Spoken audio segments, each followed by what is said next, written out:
Greetings viewers, and welcome back for another little video.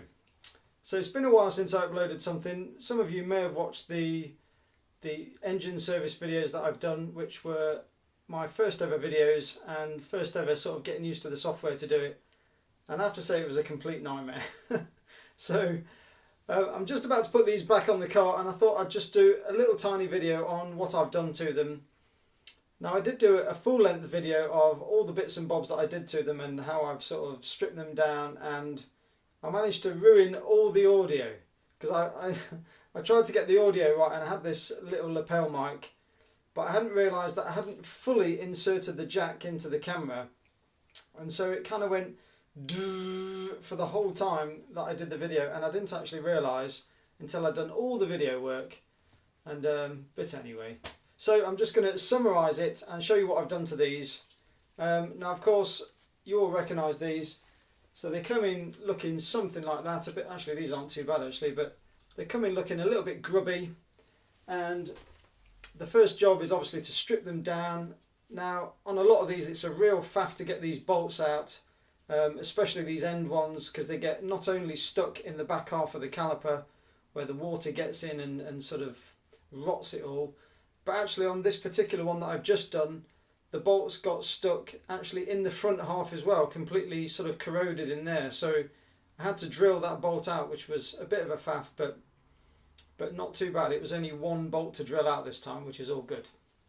And then of course we've got the usual issues to deal with, like with inside those plates there, inside the pad retaining rails. Usually get corrosion issues in there and a bit of rot on the aluminium.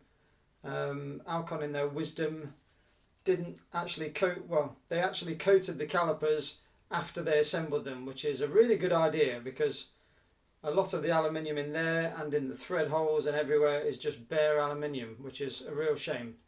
So I've cleaned these down, stripped them down, I've retapped the threads, I've cleaned in there, scraped away any sort of rotten aluminium, refaced that, and then I've recoated the calipers.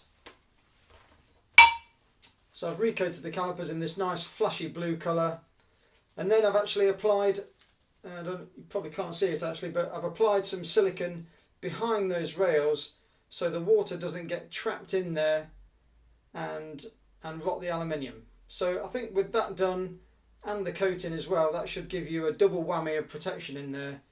So no longer with that work done, they shouldn't need stripping down every single year. I think every 2 or 3 years, especially as a lot of the cars aren't in sort of regular use now, they're sort of more show cars.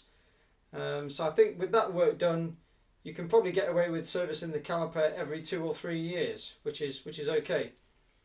And you may notice a few extra new bits and bobs on there. So I've put a new service kit on there. There's a new seal kit in there which I've put. I've done my own custom-made bridge pipes, which fits rather nicely.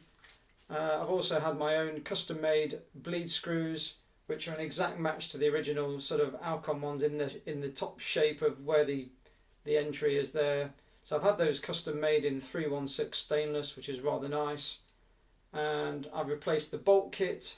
So they're 12.9 bolts. The plated bolts, usually 12.9 bolts, come in like a self colour, which just come as a black, and they tend to rot quite quickly or rust.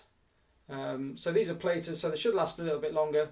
So by the time those bolts go a bit rusty, they'll probably be due for another service by then, and in which case I can then fit another bolt kit. So I think that kind of I think that summarises it really. Oh yeah, one more little fit in there. So I've got another, again, this fitting that goes onto the brake line. Again, you just can't buy those anywhere. They're an absolute nightmare to get hold of, because it's actually a metric conversion fitting. So it's a UNF to M10 fitting, but on the M10 side of things, it's a flat end so that it doesn't strike the piston. So you just can't buy them anywhere. So I had to have those custom made as well in a 316 stainless, which are rather nice.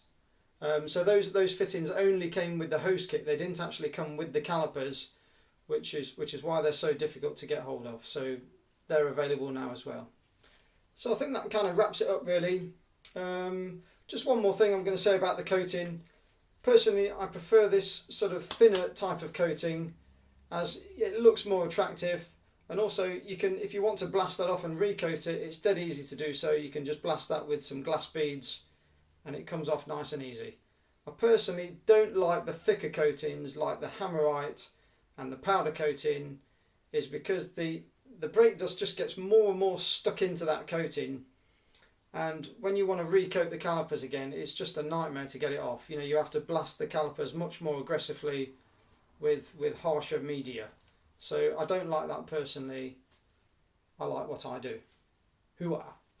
And of course I'm going to fit these back now and fit these with a nice pair of these bad boys, and hopefully I'm going to get the brakes feeling like new again, because what's on the car is, this particular car has actually got brake discs on there that are below the minimum thickness. So I'm hoping with some new bad boy discs and bells and rotors on there, and some newly serviced calipers, that this car is going to feel pretty pucker. See you for another video. Bye!